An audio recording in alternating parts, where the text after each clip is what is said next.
¿Dónde está el paraíso que buscamos los dos? ¿Dónde está la vergüenza desnuda, la maja vestida por puro pudor? ¿Qué pasó con los otros? Dime dónde quedó. Hoy tenemos, en Verdades Convencionales, de pronto uno de los profesionales con mayor trayectoria en el Banco Central de Bolivia. Raúl Mendoza, bienvenido al programa.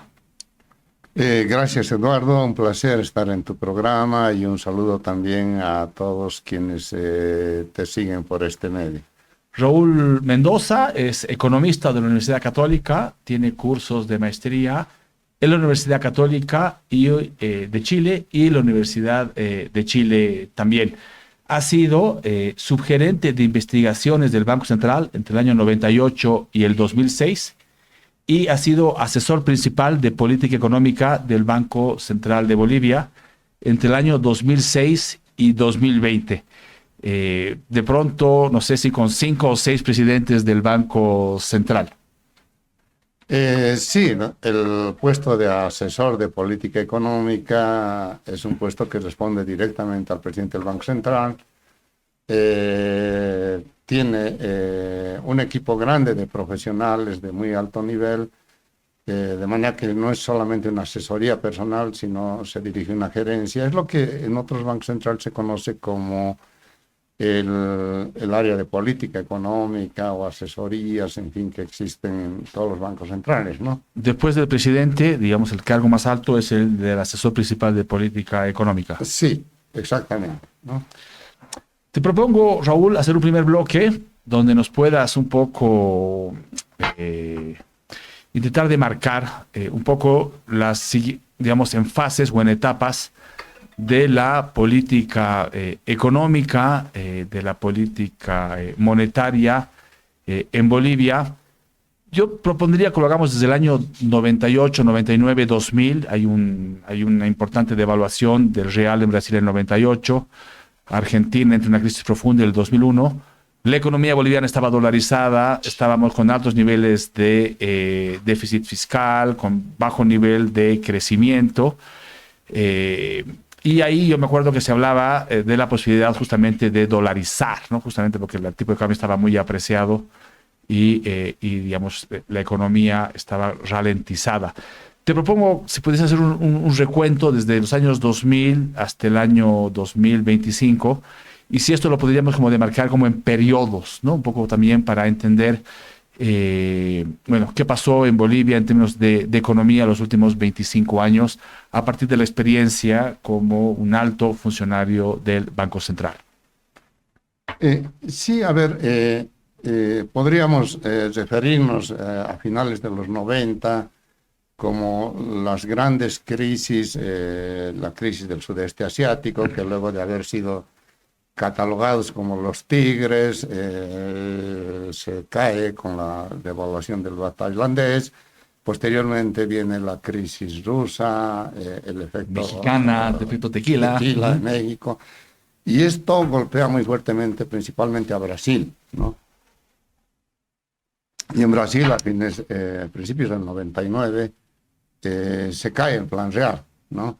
Y hay una devaluación, creo que del 40% del real brasilero, y eso golpea a la región y obviamente a Bolivia, ¿no? Que un socio comercial muy importante. Se lo lleva Argentina cargando, ¿no? La devaluación. Argentina, y les golpea en realidad a todos, ¿no?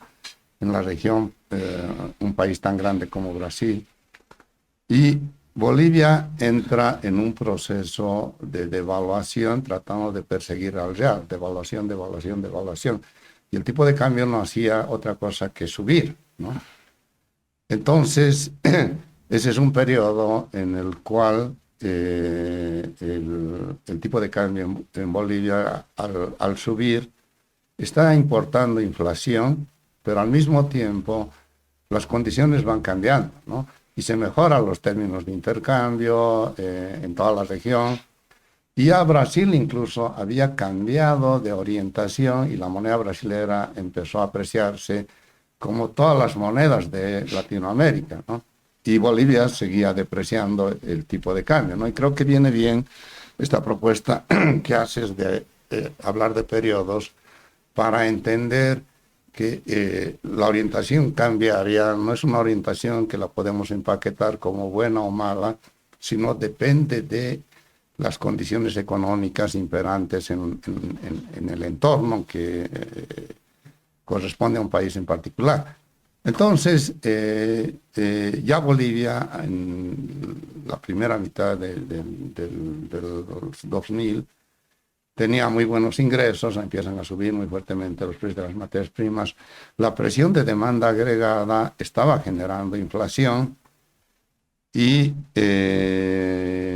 yo asumo el cargo de asesor principal de política económica por una cuestión accidental, en realidad yo diría, porque se me encomienda ir a apoyar al Ministerio de Planificación, entonces ministro de Villegas, en la modelación macroeconómica. Se me encomienda como parte del staff del Banco Central. Y luego soy invitado para asumir el cargo de asesor principal. Y en el momento en que asumo el cargo de asesor principal, Bolivia está enfrentando una inflación muy elevada, muy parecida a la situación de ahora. Buenos precios de las materias primas. 2006. La demanda agregada ya había recobrado mucha fuerza con buenos ingresos y una inflación del orden del 18 o 17% más o menos entonces, ¿no? Entonces, la primera batalla que tenía que hacer en ese puesto era luchar contra la inflación, ¿no? Y era inadecuado que en ese contexto Bolivia siga devaluando, ¿no? Porque la devaluación le traía más inflación. Entonces se carga ahí un conjunto de medidas para corregir esa tendencia a la inflación que estaba viendo Bolivia. Raúl, esa época el boliviano estaba casi a 8, ¿no? Sí, el boliviano llegó a 8, 10. Y empieza después a reapreciarse hasta el 6,96. Sí, como parte de las medidas para contener la inflación, había que modificar esa tendencia del tipo de cambio, ¿no? Y junto con ellas un conjunto de medidas, entre ellas las más grandes operaciones de mercado abierto que se hicieron históricamente. El alza de tasas a niveles muy elevados, las tasas de interés, porque se manejaron operaciones de mercado abierto en UGBs, ¿no? Con una inflación del 17%, las tasas estaban superando el 20% o muy cerca de... más altas incluso de lo que están ahora, ¿no? Operaciones de mercado abierto en grandes niveles, alzas de las tasas de encaje legal, cuidando en la diferenciación. Y ahí se logra controlar la inflación, pero al mismo tiempo también se bajan los ratios de dolarización, porque se establecen políticas diferenciadas para la moneda nacional y la moneda extranjera. Yo recuerdo que en esos tiempos me hacían entrevistas y me decían, pero la deuda interna está aumentando mucho porque el Banco Central estaba emitiendo, llegó a emitir casi 18.000 millones en títulos de regulación monetaria, que era naturalmente un aumento de la deuda interna, y yo explicaba ahí y decía, sí, pero esta es una deuda diferente, no es la misma deuda que contrae el gobierno central para conseguir recursos y gastarlos. Es una deuda para conseguir los recursos y guardarlos para luego devolverlos cuando la economía los necesite. En ese momento, para enfriar un poco la economía, ¿no? Exactamente, había que enfriar la economía y eso serviría más adelante para impulsar a la economía. No sabía que iba a presentarse la crisis financiera internacional y muy pronto se presentó. Esta primera etapa, digamos, del boom de las materias primas, esta primera etapa del recalentamiento de la economía, tú dirías que va del 2006 al 2011, del 2006 al 2014. ¿Cuál sería este primer periodo? Bueno, yo lo vería hasta el 2008, 2009 más o menos, con la crisis financiera internacional, que luego hay una recuperación en B, ¿no? Ok. Entonces, se presenta la crisis financiera internacional, el Banco Central ya con espaldas muy grandes para inyectar liquidez. Teníamos como 18.000 millones en pasivos monetarios e inyectamos como 10.000 millones en ese año. Las tasas de interés bajaron al suelo prácticamente, mucho más rápido que lo hizo cualquier otro país. Digamos, no quiero hablar del mundo porque no he hecho una investigación a esa naturaleza, pero bajamos mucho más rápido que la Fed de Estados Unidos o cualquier país de Latinoamérica, ¿no? Las tasas de interés bajaron y tuvimos ese año el primer crecimiento más alto de la región, ¿no? Entonces entramos con mucha fuerza, recibimos la crisis muy fortalecidos, pero además con nuevos instrumentos que se habían generado tanto por la desdolarización de la economía como por la acumulación de pasivos monetarios, ¿no? El tema de la desdolarización de la economía fue una política también impulsada desde el Banco Central y los instrumentos más importantes fueron el del encaje del 100% de los dólares o otras políticas complementarias a eso, Raúl. A ver, en el año 2019 publicamos un compendio de 3 tomos sobre todo lo que se ha hecho en política monetaria durante el tiempo que estuve en el Banco Central, ¿no? Y hay muchas cosas que se han hecho para desdolarizar la economía. Yo recuerdo que en esa época hice una pregunta al directorio, ¿no? Y les decía, si tenemos aquí una fábrica de chocolates y nadie compra nuestro chocolate, ¿le estará yendo bien o mal a esa fábrica? Bueno, la respuesta en coro era que le está yendo mal. Y ahí pregunté, ¿qué es lo que fabrica el Banco Central de Bolivia? Pues el billete, ese es el producto que hace el banco. Y si nadie quiere la moneda nacional, ¿lo estará haciendo bien el Banco Central? Pues la respuesta también es la misma que para el chocolate, no, porque en la confianza que tienes a las políticas del Banco Central, a la estabilidad macroeconómica, a la estabilidad de precios, se deposita la confianza que el público tiene en la moneda nacional.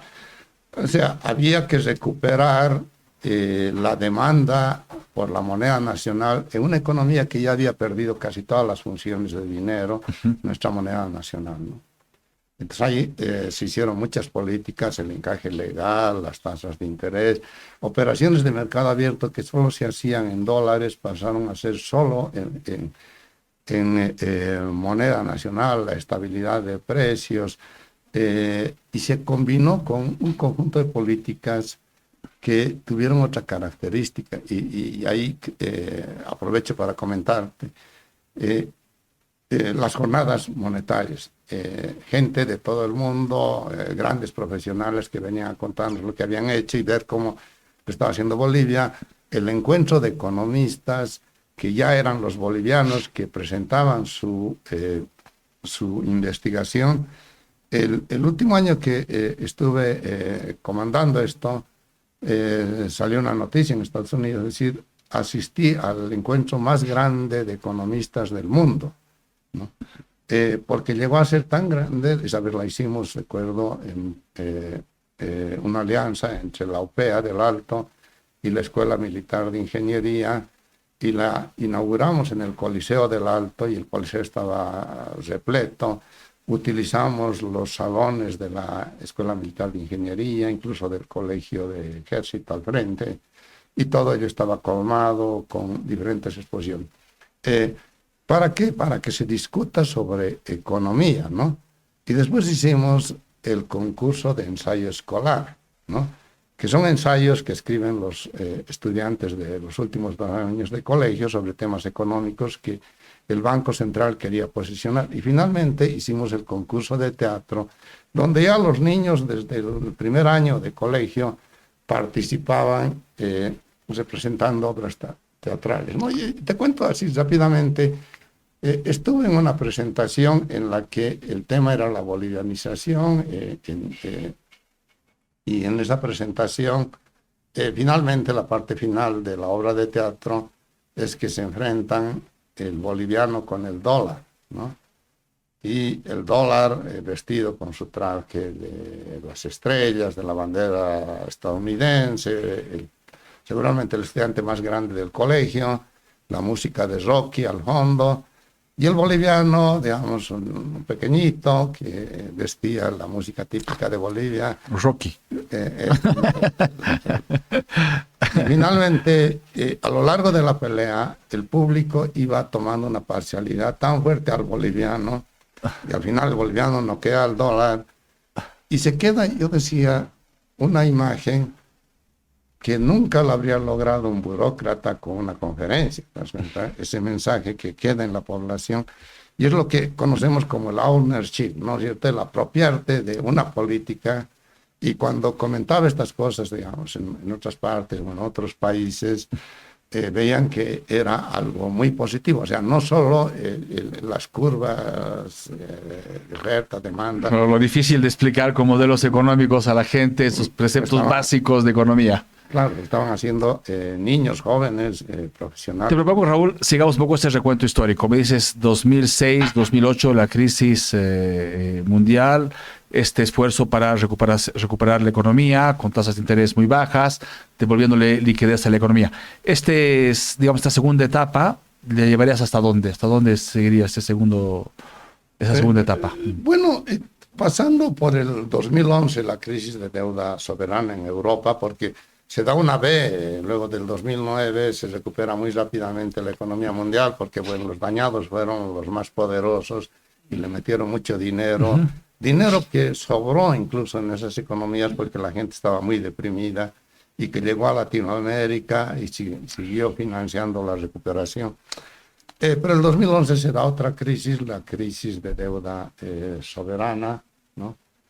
Y luego, en el 2014, se da la crisis del precio de las materias primas, ¿no? Que es como el fin del ciclo, del superciclo de materias primas, sí, ¿no? Sí, pasamos por un periodo en el que Bolivia, con mayores ingresos que gastos, acumula reservas internacionales, superávit fiscales, superávit en balanza de pagos. Pero viene lo que luego se llamó como el nuevo normal, o sea, no era una crisis tan corta como, por ejemplo, la crisis financiera internacional. Ahora, Raúl, estaban, digamos, desde el Banco Central conscientes que era un ciclo, digamos, un superciclo, el tema de las materias primas y del gas, y que se iba a acabar. ¿No se pensó en desarrollar otros instrumentos como fondos de compensación o fondos de estabilización, pensando que de pronto este era un tema solamente coyuntural? A ver, el fondo de estabilización es una forma de institucionalizar la prudencia, ¿no? Ahorrar en tiempos buenos para disponer en tiempos malos. El fondo de estabilización fue algo que siempre lo había estado proponiendo, y prueba de ello es que en la parte macro del primer plan nacional del MAS, que como ya había explicado cómo fui a trabajar ahí, está el tema del fondo de estabilización. En el plan de gobierno 2006, 2010 o 2011, 2006. En la parte macro hay una propuesta de un fondo de estabilización. Fondo de estabilización. Jamás se implementó. ¿No? Donde, digamos, para el público en común, eso hasta está en la Biblia, ¿no? De decir las 7 vacas flacas, las 7 gordas, ahorrar para que dispongas, ¿no? Y lo estábamos diciendo en el mejor momento para ahorrar, porque en ese era el momento de buenos precios de las materias primas, había que ahorrar. De hecho, se hizo un fondo de facto, ¿no? Porque no hubo institucionalidad, ¿eh? Y no había la capacidad de gasto también, ¿no? Siempre el presupuesto de gasto entre el año, no sé, 2010, 2016, siempre estaba muy por encima de la capacidad de inversión que tenía el gobierno, porque claramente pasar de 1.000 o 2.000 millones de inversión a 5.000 o 7.000 tampoco es tan sencillo, ¿no? Aunque uno tenga los recursos, no es tan fácil invertir esos montos gigantescos. Sí, de hecho, lo interesante es que en este análisis que hace la Universidad de Harvard, que ha sido recientemente reconocen la existencia de ese fondo de estabilización de facto. Yo le llamo de facto porque no se había creado la institucionalidad. Y siguiendo con este recuento, ya en el 2011 empezamos a hablar de la necesidad de darle cierta movilidad al tipo de cambio, ¿no? Yo lo mencionaba del siguiente modo: esto es un sistema del que vas a salir por las buenas o las malas, y es mejor que salgas de manera ordenada, ¿no? Y ahí empezamos a publicar el tipo de cambio referencial, ¿no? Pero Raúl, el 2011 no es cuando se elimina más bien el bolsín y se fija el tipo de cambio fijo a 6,96. A ver, te explico un poco. En el 2009 ya, cuando todas las monedas estaban apreciando, hay una depreciación muy fuerte porque se da lo que se llamó el flight to quality, ¿no? Los capitales salen de Latinoamérica y se van a Estados Unidos y todas las monedas se deprecian. Fue muy extraño porque era como si en la COVID todos nos fuéramos a la China, ¿no es cierto? Se estaban yendo al origen de la crisis, pero es que el mercado de capitales en Estados Unidos es muy profundo e invertir ahí te genera la posibilidad de que puedes salirte en cualquier momento, a cualquier hora de la noche, en fin. Y esa salida de capitales hace depreciar prácticamente todas las monedas de la región. Y ahí recuerdo un titular que decía, ahora viene la venganza del dólar en Bolivia, porque lo habíamos maltratado al dólar, bajándole de valor, y se tenía que dar una depreciación también en Bolivia. Entendimos que era muy pronto para hacer la depreciación, validar esas expectativas que habría revertido todo lo avanzado, de manera que se contuvo la depreciación en ese momento y se dio lo que un presidente del Banco Central de entonces denominó como el rodeo innecesario, porque la región depreció y luego volvió a apreciar. Y si vemos a Bolivia, Bolivia termina incluso por encima de ellos, o sea, no tenías la necesidad de hacer ese rodeo, ¿no? Pero ya eso nos da una señal de que la conducta del tipo de cambio es tan volátil y que puede modificarse en cualquier momento y generar presiones, ¿no? Y por eso que ya empezamos a publicar el tipo de cambio del mercado paralelo, para que la gente se acostumbre a que el tipo de cambio se mueve, ¿no? Y esa publicación se mantiene durante varios años y se suspende en el año 2023 con el nuevo gobierno.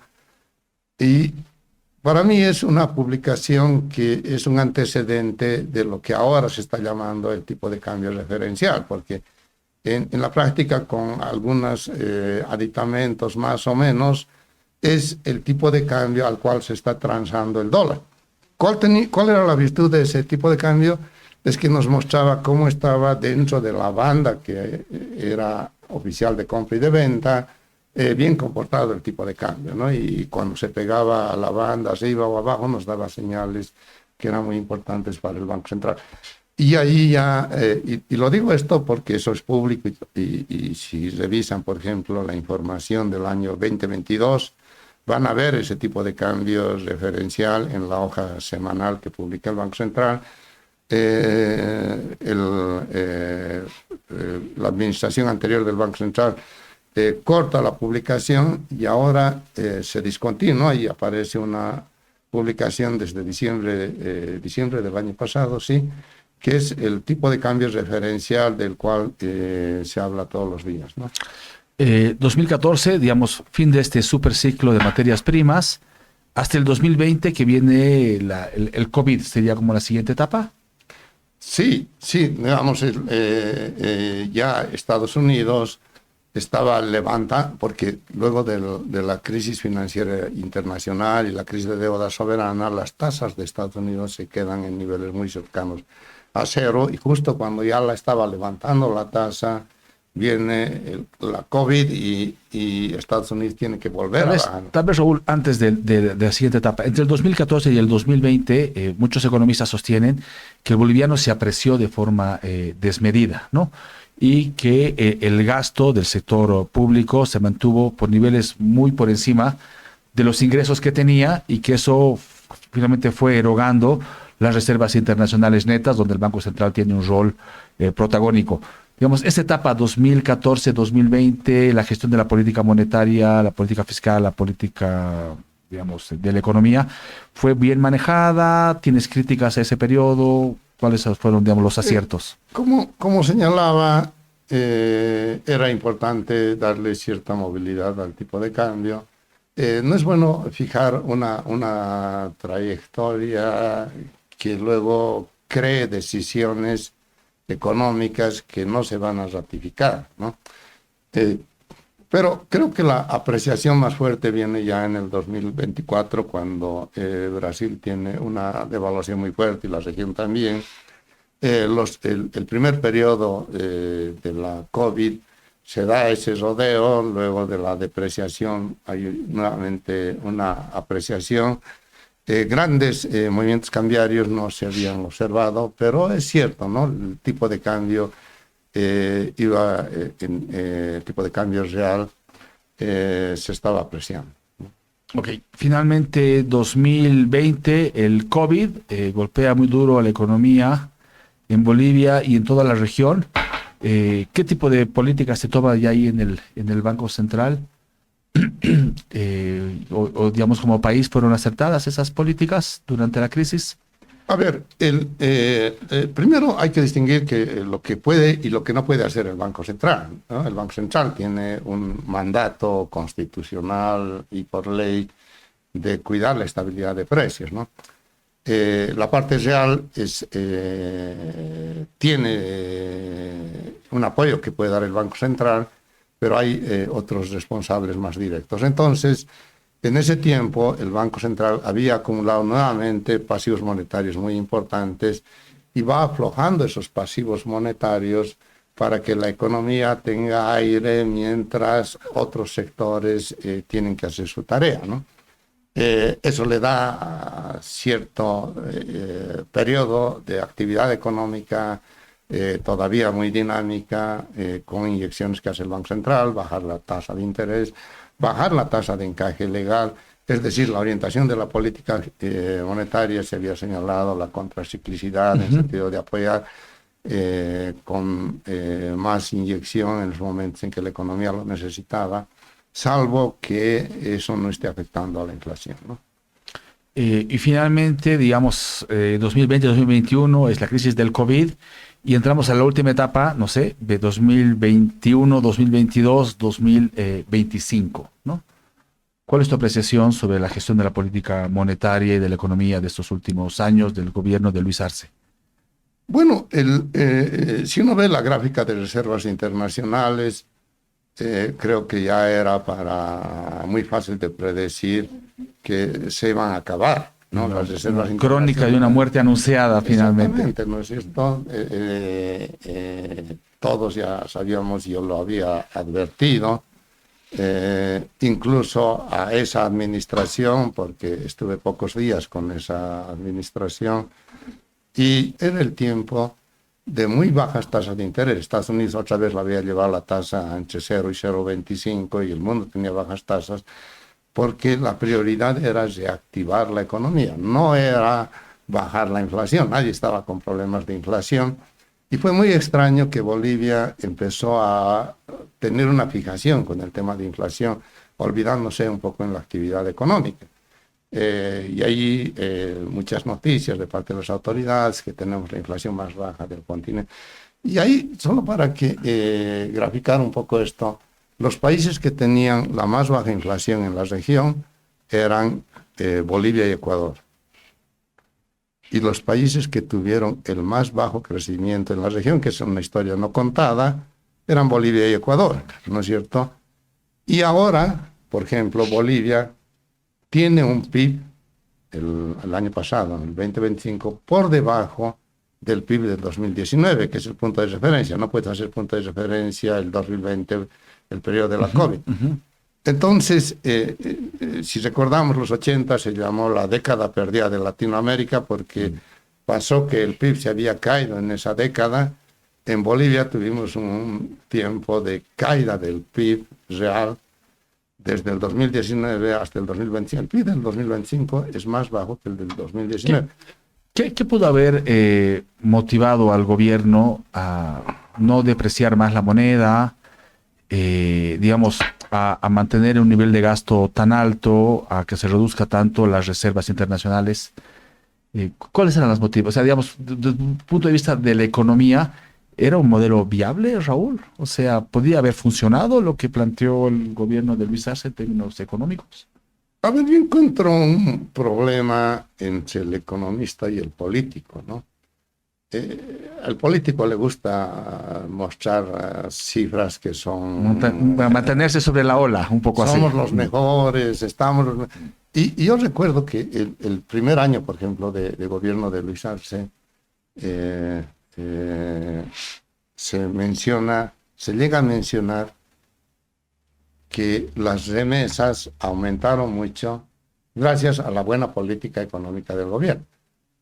Yo me ponía a pensar en contrasentido, o sea, ese hombre que está trabajando en España para mandar a su hogar, veía primero los datos estadísticos, macroeconómicos, y decía, está bien Bolivia, entonces le mando a mi esposa o a mis hijos, no, le está yendo mal a Bolivia, ya no les voy a mandar plata, ¿no? O sea, era una cosa sin sentido, pero se llegó a asociar muchas cosas, y esos son espejismos que el político quiere trasladar a la población, pero a veces terminas creyéndotelas y no haces nada para corregir algunas tendencias que ya te estaban mostrando necesidades muy claras, ¿no? Ahora, Raúl, es, digamos, normal, entre comillas, que desde el gobierno se intente siempre pues, gastar más, ampliar la política fiscal, reactivar la economía, porque bueno, de alguna forma eso se puede traducir en votos, ¿no? Y digamos, jalar la economía hacia arriba. Pero desde el lado del Banco Central, desde la política monetaria, sabemos que eso puede generar presión inflacionaria, podría poner en riesgo las reservas internacionales netas. Y esta es una tensión que siempre hay, ¿no? Entre el Ministerio de Economía y el Banco Central. Por eso también se habla mucho de la necesidad de la independencia del Banco Central. ¿Qué ha pasado, digamos, entre el año 98, que es cuando tú entras a trabajar en el Banco Central, y el año 2020, estás 22 años ahí? ¿Qué pasa con la independencia del Banco Central, la gobernanza del Banco Central? ¿Cómo se gestiona eso? Y, digamos, ¿qué le faltó? ¿Qué le faltó en Bolivia a ese Banco Central para poder ser más independiente y justamente preservar el valor del boliviano, precautelar mejor las reservas internacionales? A ver, la independencia, primero te cuento un poquito. En la década de los 80 se generan las inflaciones, hiperinflaciones en la región, y ahí sufrimos, todos los habitantes de la región, lo malo que puede ser la inflación, y en los 90 se generan actas, leyes, constituciones que dicen prohibido dar crédito al gobierno, independencia del Banco Central, como una forma de que esa historia no se vuelva a repetir, ¿no? Después vemos que la historia se vuelve a repetir y en realidad hay que crear institucionalidad macroeconómica donde... O sea, este marco normativo no fue suficiente finalmente, Raúl. No, bueno, porque nunca también se aplicó, porque nunca dieron, digamos, un presidente del Banco Central que venga designado por, la Asamblea, como dice la ley, ¿no es cierto? Pero creo que, a ver, hubo cambios incluso en la Constitución de Chile cuando había necesidad de que el Banco Central tenga que dar financiamiento en el momento de la COVID, en fin. La institucionalidad macroeconómica es muy importante que se la haga independientemente de que haya o no haya una ley, ¿no? Y se va creando esa institución. A ver, el Premio Nobel del 2024 descubre de que otro factor para el crecimiento sostenido es la institucionalidad, ¿no? Y eso es muy importante. Ese libro, ¿por qué fracasan los países que están maravillosos? Exactamente, ¿no? Ajá, sí. Raúl,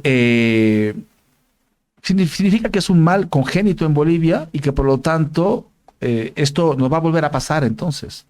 Finalmente, en la medida que no haya institucionalidad, tuve aquí hace un par de días a Roberto Lacerna. Él decía, en Bolivia finalmente es un país altamente rentista. Las crisis van a ser cíclicas, porque en economía así funciona, y cada vez que haya presión, el gobierno va a ser muy poco riguroso en contener, y va a gastar más de lo que puede, y por lo tanto él plantea la posibilidad justamente de dolarizar, no como una plata de bala, él lo dice, ¿no? Sino de pronto como el menos mal, ¿no? El menos mal, que en economía muchas veces nos toca decidir, no entre lo mejor y lo peor, sino entre lo que finalmente podría ser menos dañino en un proceso, digamos, de visión larga de la economía. Dado que no hay institucionalidad, dado que las reformas de los años 90 de darle autonomía al Banco Central no ha funcionado, ¿no?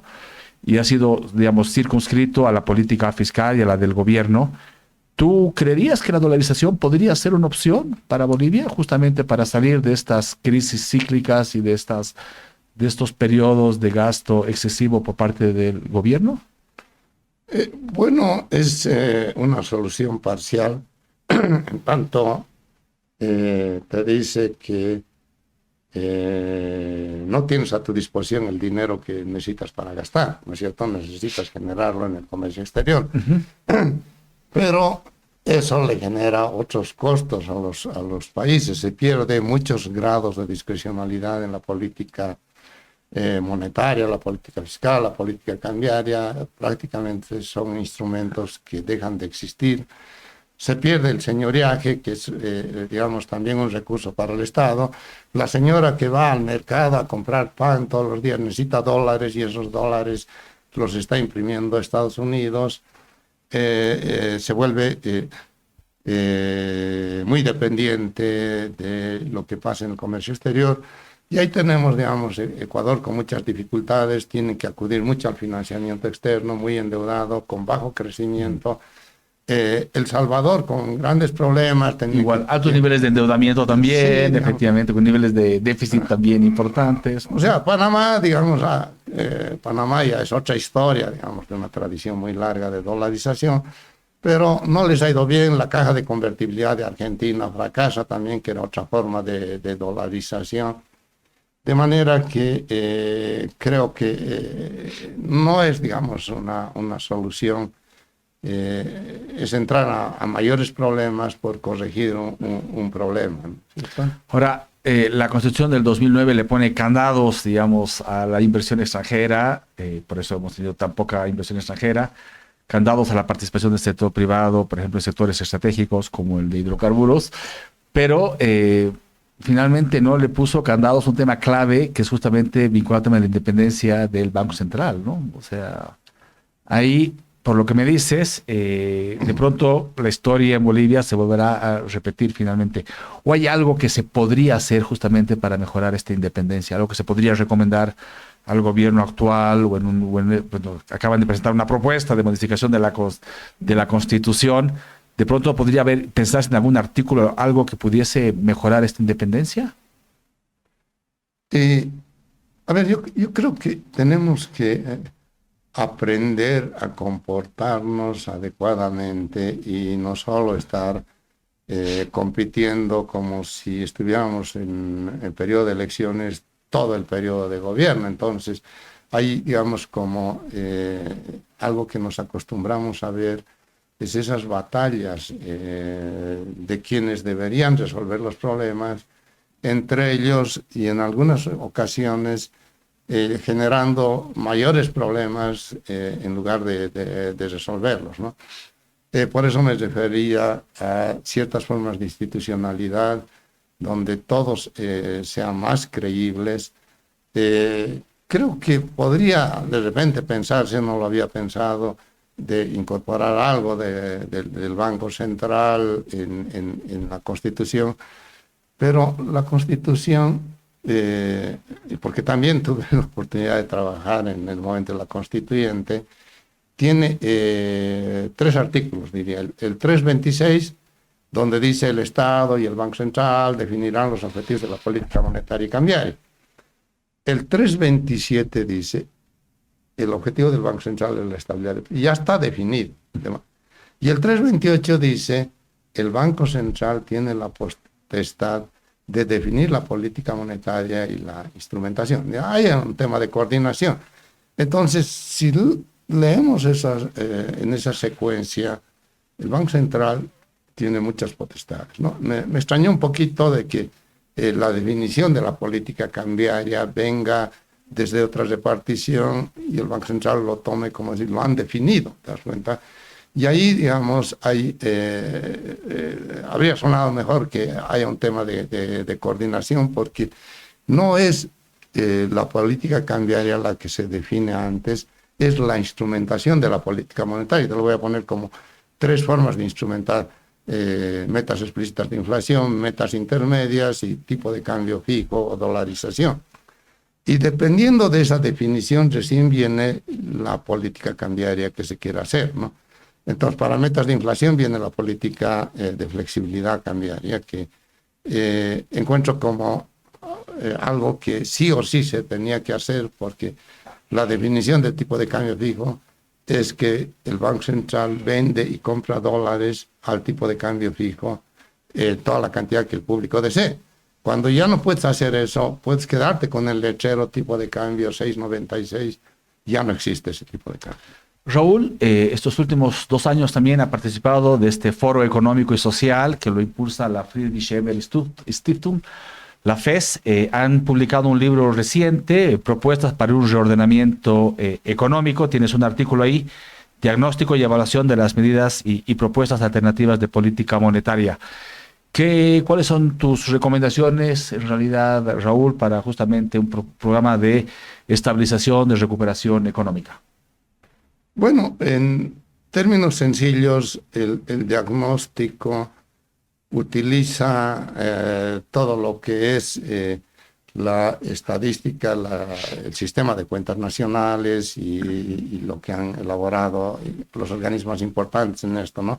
Banco Mundial, Fondo Monetario Internacional, la OECD, Naciones Unidas, Banco Central Europeo, en fin. Pero sin entrar a eso, más o menos el diagnóstico es así, para poner un ejemplo, ¿no? Si Bolivia produce 20 toneladas de papa y consume 30, esas 10 adicionales necesariamente van a venir del exterior.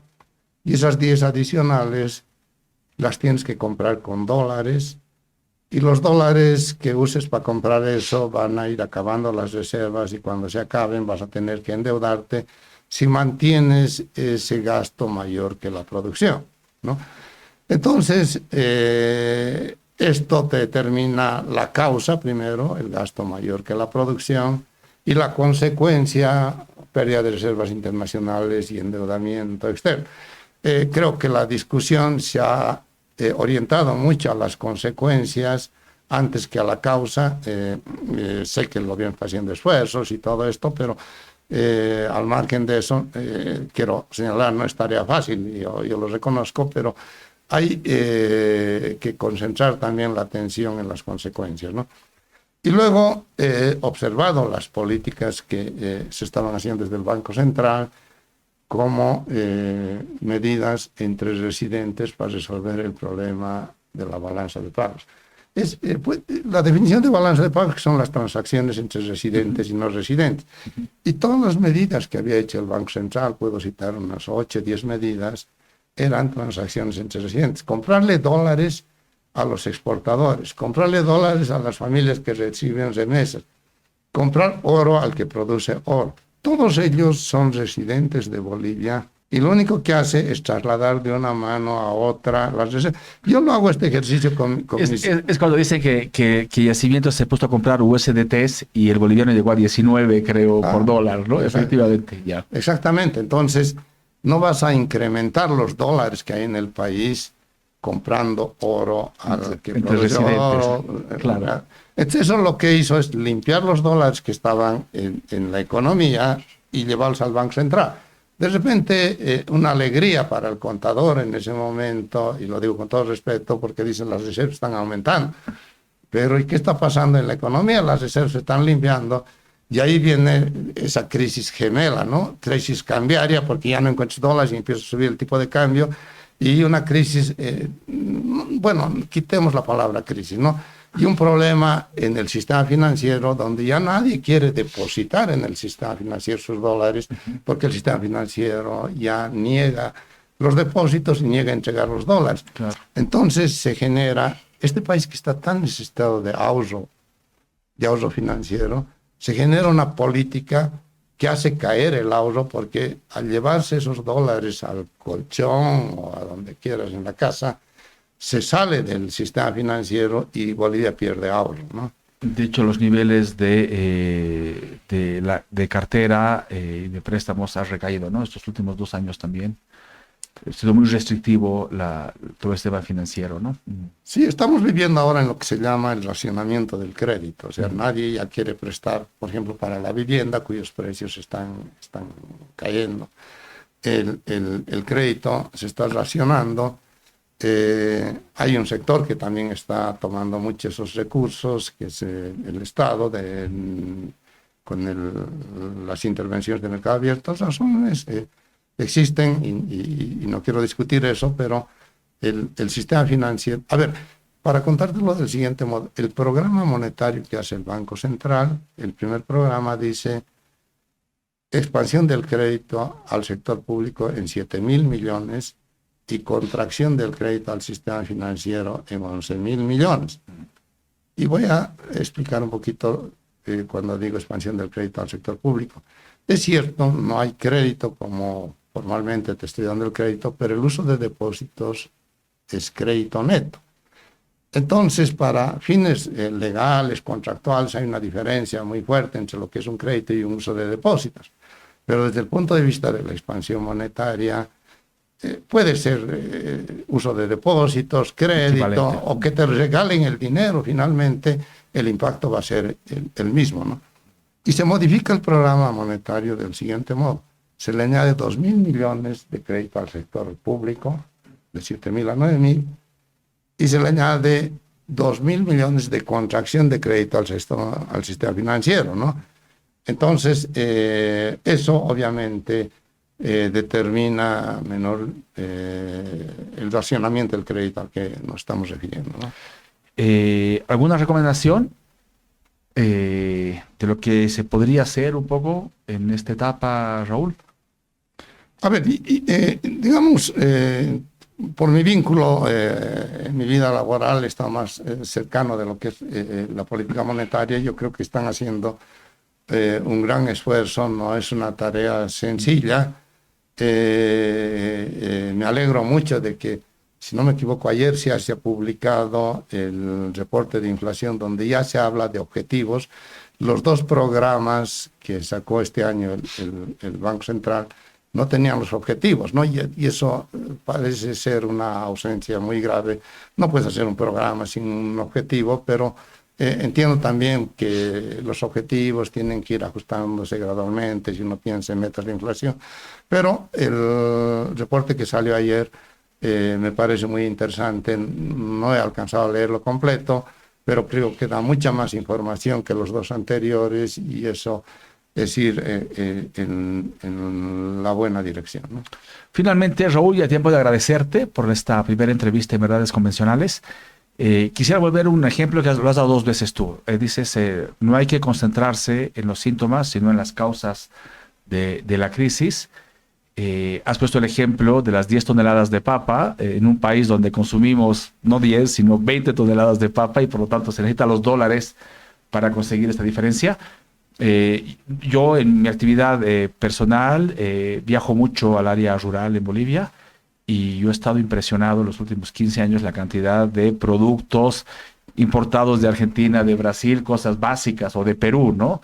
Desde huevos de Argentina el año 2022 y 2023 hasta ahora papa, cebolla que traen del Perú, ¿no?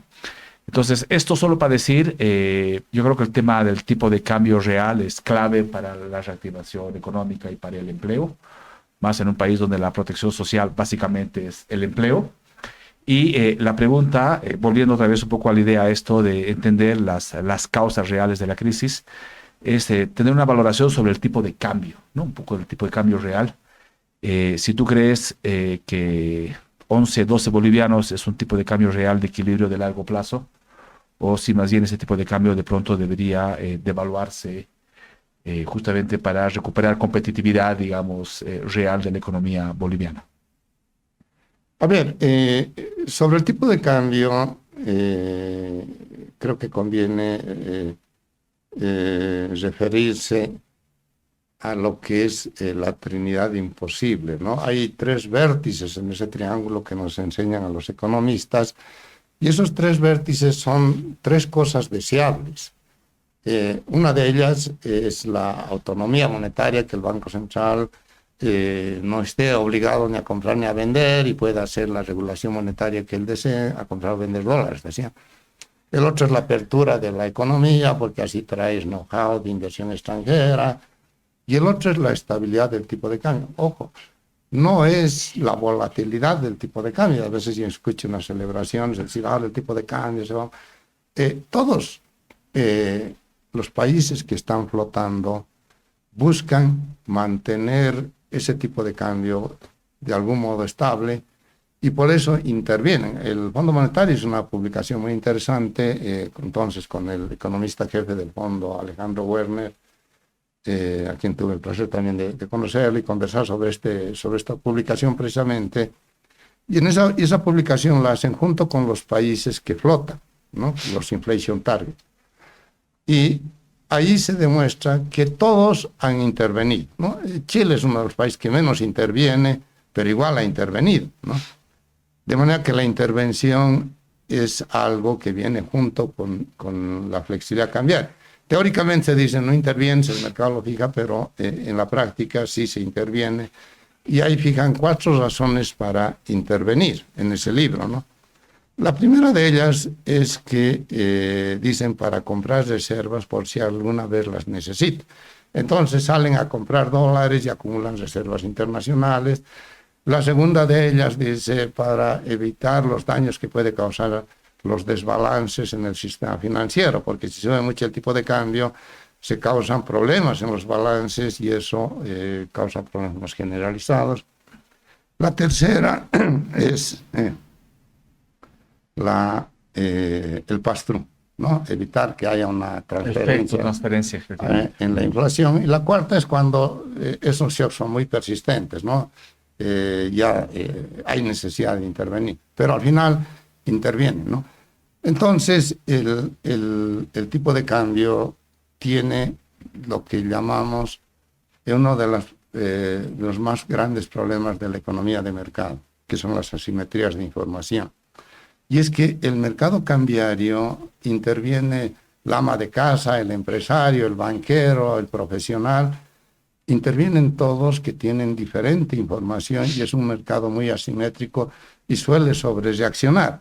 De manera que un tipo de cambio real de equilibrio, un número preciso, es muy poco representativo de dónde se va a quedar el tipo de cambio. Yo creo que lo más representativo ha de ser de que la gente entre en confianza y ahí el Banco Central va a poder manejar un tipo de cambio mucho más estable, que es lo que están buscando, ¿no?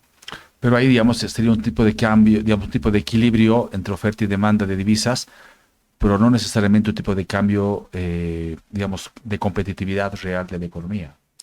Es que la competitividad real está dada por la inflación de Bolivia, la inflación del exterior, el tipo de cambio del exterior, qué pasa con nuestros socios.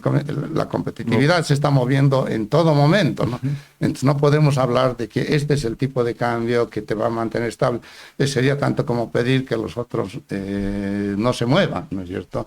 Y ahí el tipo de cambio más bien va reaccionando por las noticias, por los temas el movimiento nominal, ¿no? Finalmente, el tipo de cambio estaría muy cercano, digamos, al equilibrio actualmente. A ver, yo diría que en este momento hay problemas de reservas internacionales, no se ha resuelto el problema.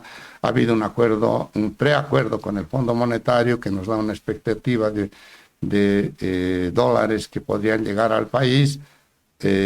Al parecer eso estaría direccionando a una menor demanda. Pero veamos, han llegado dólares, 1.000 millones en la colocación de bonos soberanos y todavía seguimos en problemas. Estos 1.900 no parece ser tampoco una cifra gigante. El Fondo Monetario habla de que se podría conseguir de los otros organismos hasta unos 5.000 millones, con la idea de darle, digamos, una mayor confianza. Pero recordemos lo que ha pasado con Argentina. La mayor deuda histórica del Fondo Monetario, 60.000 millones. 40.000 millones de dólares al gobierno de Macri para sostener un tipo de cambio, ¿no? Exactamente, ¿no? Por eso es muy importante el tema de la confianza en la población, más que una cifra en particular, ¿no? Raúl, ha sido un gusto conversar contigo en el programa. Se habla muy poco de política monetaria, se habla muy poco del rol del Banco Central y sin duda que parte de un plan de ajuste pasa por reducir el déficit fiscal, pero también que el Banco Central tome políticas prudentes que permita mantener el poder adquisitivo del boliviano y controlar la inflación. Así que nada, más bien tus palabras finales, Raúl, de agradecerte otra vez por estar con nosotros, sabiendo que pocas veces además das entrevistas, así que ha sido un gusto tenerte en el programa. Sí, gracias Eduardo. No he negado muchas veces por el hecho de que no quiero generar algo que vaya a ser mal utilizado. Creo que las autoridades están haciendo un esfuerzo muy grande para resolver este problema que, como lo dicen muchas veces, lo han heredado, pero también han decidido heredarlo y tienen la responsabilidad de resolverlo, pero también la responsabilidad de la clase política y de los ciudadanos es contribuir a que esto sea así, ¿no? Para el bien de todos, ¿no? Espero que la discusión vaya subiendo de nivel y no nos concentremos en encontrar simplemente errores, sino también en ver la forma como contribuir a esa estabilidad macroeconómica deseada por todos los bolivianos, ¿no? Muchísimas gracias, Raúl. Ha sido un gusto tenerte en el programa. Gracias a ti, Omar.